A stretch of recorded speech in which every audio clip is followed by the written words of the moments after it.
Assalamualaikum warahmatullahi wabarakatuh. Oke, anak-anak, hari ini kita ketemu lagi sama pelajaran fisika. Bab kita masuk ke bab baru, yaitu bab 3 tentang vektor. Oke, minggu kemarin Ibu sudah membahas tentang besaran dan udah menyinggung juga kalau nggak salah tentang besaran vektor. Tapi Ibu tidak menjelaskan di situ karena kita akan belajar atau kita akan membahas itu di bab baru gitu kan. Nah, besaran vektor itu apa? Jadi besaran vektor itu intinya besaran fisika itu selain besaran pokok dan besaran turunan, ada juga besaran yang namanya adalah besaran vektor dan skalar. Apa itu Bu besaran skalar? Jadi besaran skalar itu tuh hanya besaran yang hanya mempunyai nilai aja. Contohnya adalah massa, suhu, volume, luas, panjang, dan lain-lain ya. Nah, kalau besaran vektor, itu adalah besaran yang mempunyai nilai dan arah. Nah, hal ini namanya adalah kecepatan, percepatan, gaya, perpindahan, itu namanya adalah besaran vektor. Intinya, kalau kamu melihat besaran-besaran itu, berarti di situ dia mempunyai arah gitu. Kamu harus tahu arahnya kemana. Dan ketika kamu belajar besaran vektor, itu kamu harus tahu arah mata angin, ya kan? Arah mata angin ada berapa? Itu belajar SD nih. Bentar, masih loading guys. Wait. Kamu harus tahu besaran mata angin. Apa sih? Utara, selatan, barat gitu kan.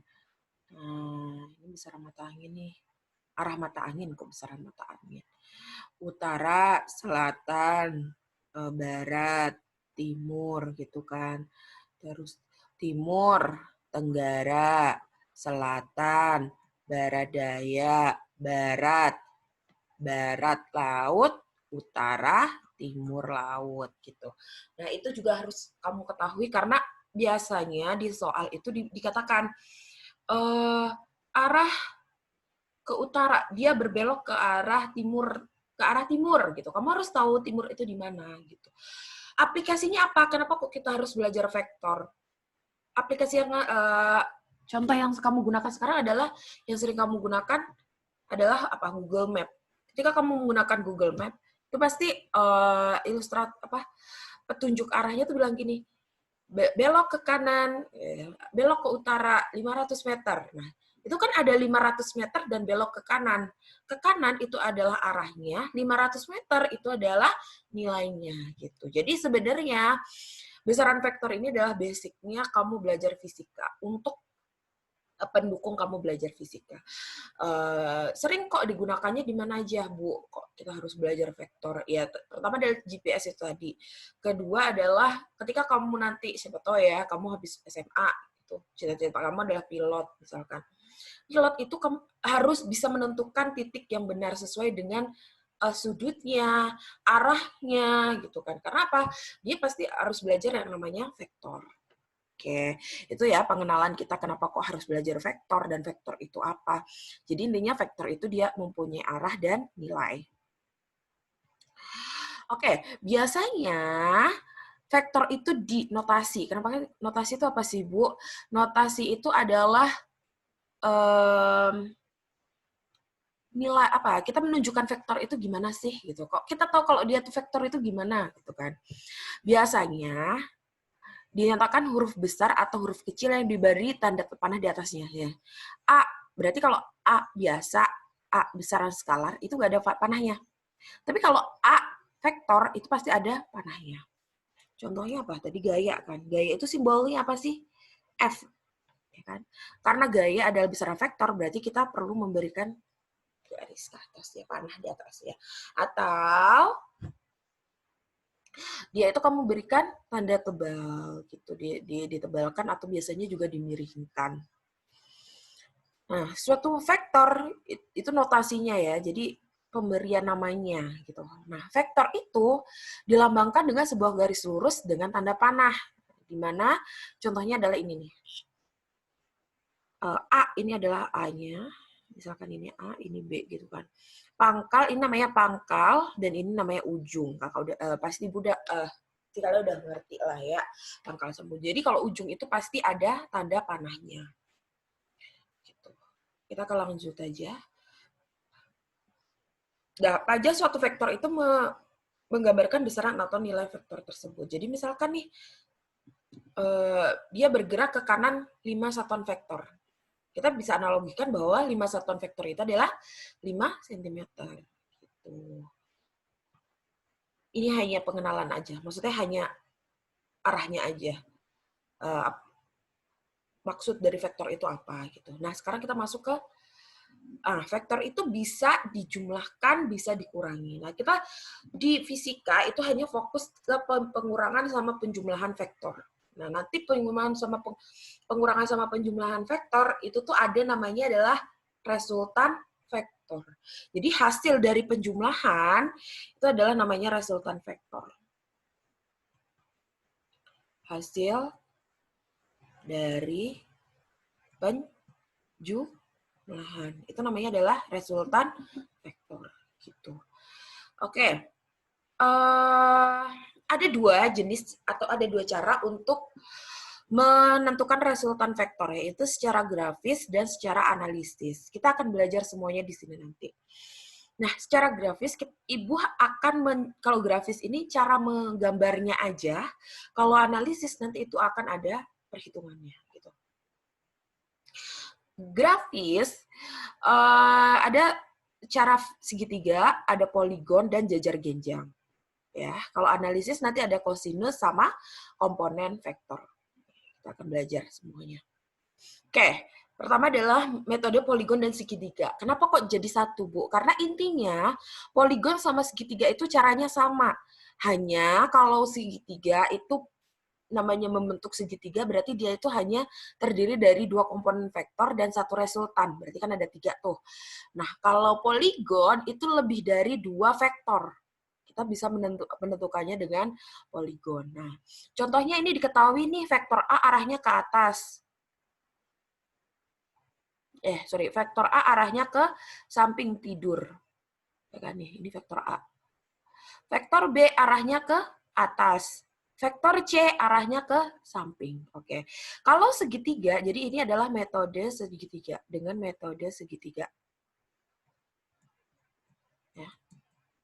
Oke. Kok bisa jadi kayak gini? Caranya adalah lukis salah satu vektor. Dia kan mintanya adalah A ditambah B. A arahnya kemana? A itu arahnya ke samping. Ini pangkalnya, gitu kan. Nah, kita gambar ke samping A. Oke, berarti ini vektor A.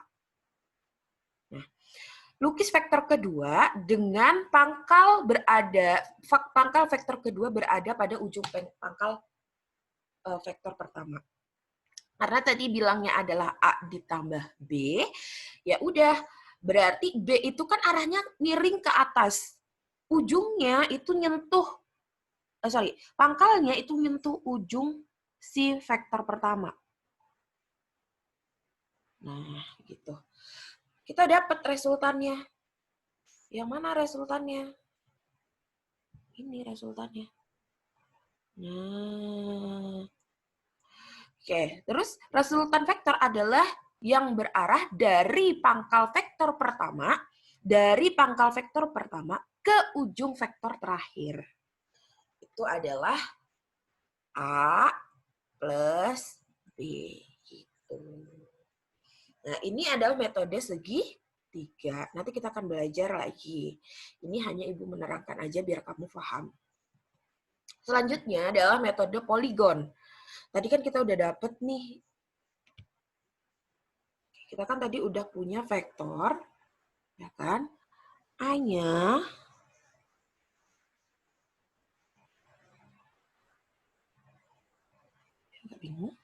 A-nya itu kan ke samping, vektor A.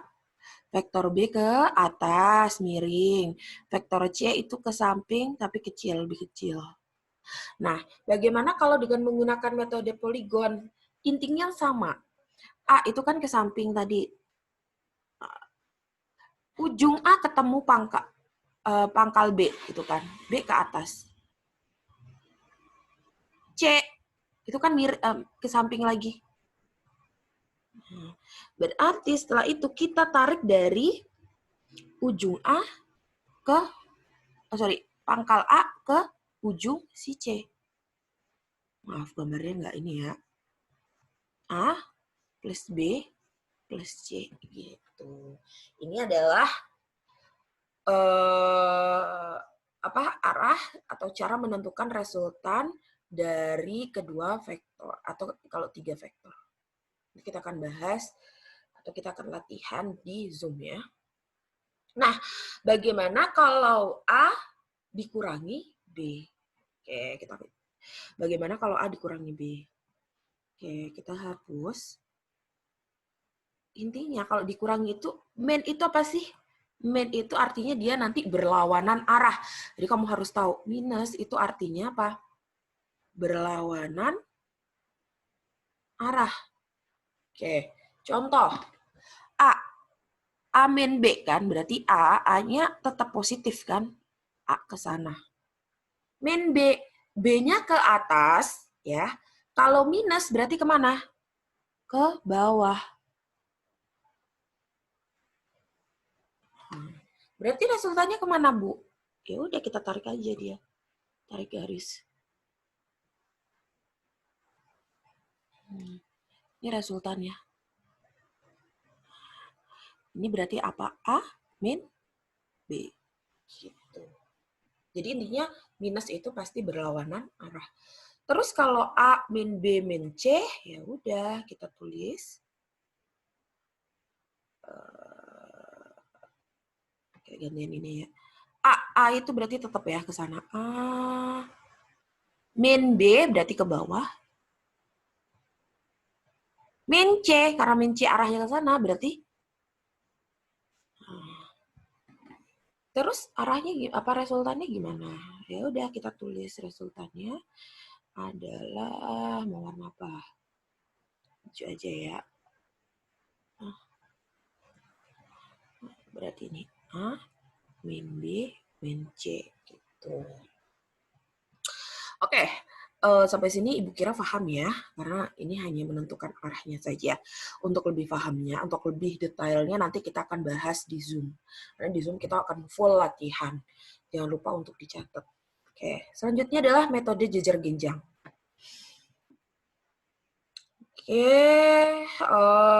sekarang adalah caranya lukis vektor pertama. Jadi kita punya vektor A sama B nih, jejar genjang.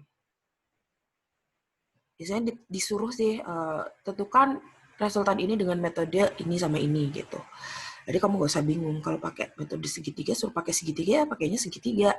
Kalau disuruh pakai jejar genjang ya pakainya jejar genjang gitu. Lukis vektor pertama dan vektor kedua dengan kedua pangkal berhimpit. Berhimpit itu artinya apa? Mereka bertemu di satu titik. Contohnya adalah vektor A arahnya ke samping, vektor B miring ke atas. Tapi kita temuin mereka di pangkalnya ketemu pangkal. Nah, ini A, ini B. Gitu. Lukislah sebuah jajar genjang di vektor sebuah sisi. Ya udah kita tinggal gambar jajar genjang sesuai dengan keinginannya dia. Jajar genjang. Nah, harus sama ya, karena ini Ibu nggak pakai penggaris, jadi Ibu gambarnya agak miring. Terus, di situ apa? Vektor resultan adalah diagonal jajar genjang dari titik pangkalnya sama dengan titik kedua vektor. Jadi ini titik pangkal, berarti ini kita garis lurus. Ini adalah resultannya.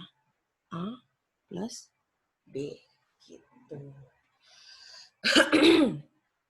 Oke, Ibu kira ini masih gampang banget.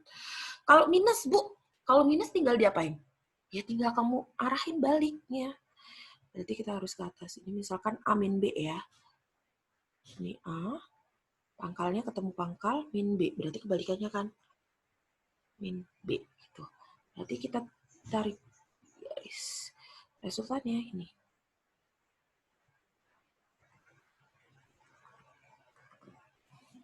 Easy banget, gampang. Oke, lanjut. Nah, sekarang kita akan bahas metode kosinus. Kalau metode kosinus itu sebenarnya gampang, tapi kamu harus tahu arahnya. Jadi kalau misalkan ada gambar kayak gini dan dia diketahui sudutnya, itu udah otomatis kamu disuruh mengerjakan pakai metode kosinus. Caranya gimana? Kalau tadi kan Ibu bilang, kalau yang jajar kenjang, segitiga, poligon, itu dia belum ada nilainya. Jadi kamu disuruh menggambar aja. Nah, kalau yang ini itu adalah untuk metode kosinus. Kalau metode kosinus itu pasti kamu disuruh menghitung. Nah, di sini yang Ibu perlu tekankan adalah kamu akan bertemu dengan kosakata dalam matematika yang baru. Kamu belum pernah belajar cos sama sin kan? Nah, di sini Ibu akan perkenalkan kamu, tapi hanya sudut-sudut istimewa. Sudut-sudut istimewa itu apa? Sudut-sudut yang gampang untuk kamu ingat. Berapa? Nanti nilainya adalah 0, 30, 45, 60 derajat, 90 derajat. Cara menghitungnya gimana, Bu? Oke, kita akan belajar ya nanti. Nah, kalau ada kayak gini dan dia diketahui sudutnya, otomatis kamu pakai rumus yang ini resultannya untuk mencari nilai resultannya. Berarti R sama dengan akar, kalau itu kamu nggak ngerti ya, A kuadrat plus vektor B dikuadratin, nilainya nih yang dikuadratin, plus 2 vektor A kali vektor B kali cos theta, atau cos alfa, sama aja, cos alfa. Alfa ini adalah sudutnya, sudut yang menghimpit keduanya. Dari sini ke sini ini alfa. Nah, contohnya, kasih contoh ya.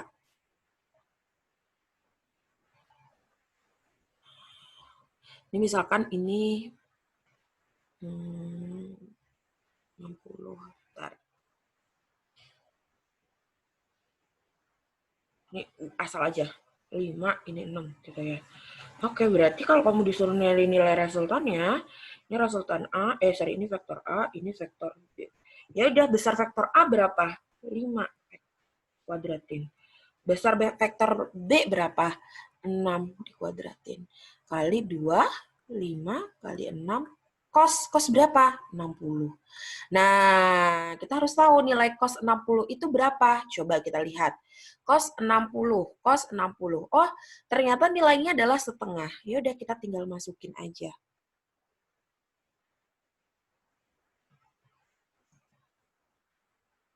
5 kuadrat, 25, plus 36, plus 2 kali 5 kali 6 kali cos 60 tadi setengah. Udah, kita tinggal jumlahin berapa ini. Gitu. Itu contohnya ketika kamu ada metode kosinus. Kita akan bahas nanti di Zoom. Jadi, Ibu minta kamu nanti ngerangkumnya adalah yang rumus-rumusnya aja. Ya, syukur-syukur kalau ini kamu, contohnya juga kamu. Ini nggak apa-apa, yang penting rumusnya. Lanjut. Ini sudut istimewa yang harus kalian hafal. Triknya apa? Nanti kita akan bahas di Zoom. Selanjutnya adalah gimana kalau misalkan menggunakan vektor komponen. Nah, ini sebenarnya ada triknya. Oke, biar nggak bingung. Jadi, ini sebenarnya vektornya gini, sis. Ya. Ibu kasih gambaran. Misalkan nih ada vektor, dia adalah sebuah gaya yang bekerja di sumbu X dan sumbu Y. Ini sumbu Y, ini sumbu X. Terus gaya itu bekerjanya gini, nggak lurus. Nah, nggak lurus. F gitu kan. F-nya. Berarti kamu kalau kayak gini, harus kamu, namanya adalah proyeksi vektor. Kemana, Bu? Misalkan ini diketahui 30 gitu ya, biar nggak bingung. Sudutnya 30. Berarti harus kamu gambar dia di sumbu Fx, kamu tarik juga dia di sumbu FY gitu. Nah, Fx sama Fy itu nilainya berbeda. Fx karena dia dekat dengan sudut, ya dia berhimpitan dengan sudut atau berdekatan dengan sudut, maka nilainya adalah F cos theta. Kalau Y berarti saudaranya. Apa saudaranya? Berarti F sin theta. Ya. Berarti F cos theta berapa, Bu? Misalkan F-nya 10, sudutnya 30. Berarti kita lihat Fx-nya adalah F cos theta, F-nya berapa? 10. Cos 30. Cos 30 berapa, Bu? 10 kali setengah akar 3. Jadinya 5 akar 3. Fy, oke, kalau Fy gimana? Berarti akar berarti, kok akar sih? Sorry.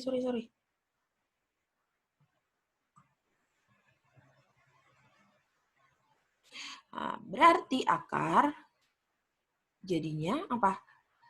10 F sin theta gitu dulu deh.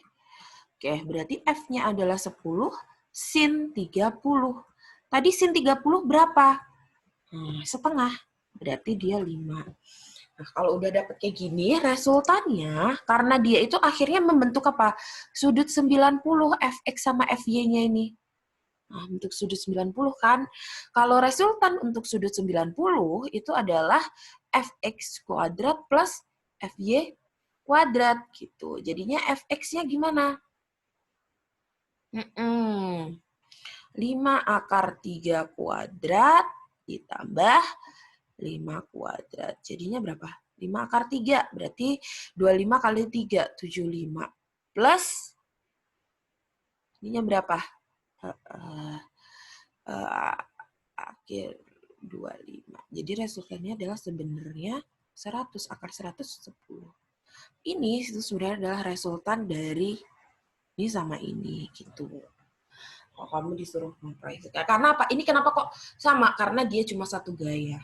Nanti kalau gayanya berlawanan gimana, Bu? Beda lagi. Nah, ini Ibu hanya menerangkan kalau dia ada membentuk sudut ya. Bagaimana kalau dia nggak membentuk sudut? Kita cek ya. Bagaimana kalau dia tidak membentuk sudut? Contohnya, kalau ke kanan sama ke kiri aja, Bu. Ya udah, kalau ke kanan sama ke kiri aja, sebenarnya tinggal kamu jumlah kalau searah. Jadi kalau ada dua vektor nih, ada vektor A, arahnya ke sana nih. Ini adalah vektor A. Ya. Terus ternyata dia searah lagi, dia geraknya adalah vektor B, arahnya ke sana juga. Terus resultannya gimana? Ya resultannya ini. R-nya adalah A plus B. Gitu. Vektor A ditambah vektor B. Kalau misalkan ini A. Oke. Terus ada, dia balik lagi. B. Gitu kan. Berarti resultannya, ini dari sini ke sini doang. Ini resultan. Dari mana, Bu? Berarti B A dikurangi B. Gitu. Ini tinggal dikurangin aja. Contohnya ke sana dia 5 meter. Ke sana dia 10 meter. Ya udah berarti 5 dikurangi 10. Berarti gimana? Min 5. Nah, minus itu artinya tadi apa? Berlawanan dengan vektor pertama. Berarti gitu. Atau lebih arahnya, atau gini aja. Karena minus, berarti yang minus tadi apa? Vektor B kan? Atau kita bisa searah dengan vektor B. Udah, selesai. Harusnya ini tadi di awal, cuma Ibu lupa, jadi Ibu taruh di akhir aja, nggak apa-apa. Nanti ini masalah juga ditulis di catatan kalian, rangkuman kalian. Oke, selamat belajar.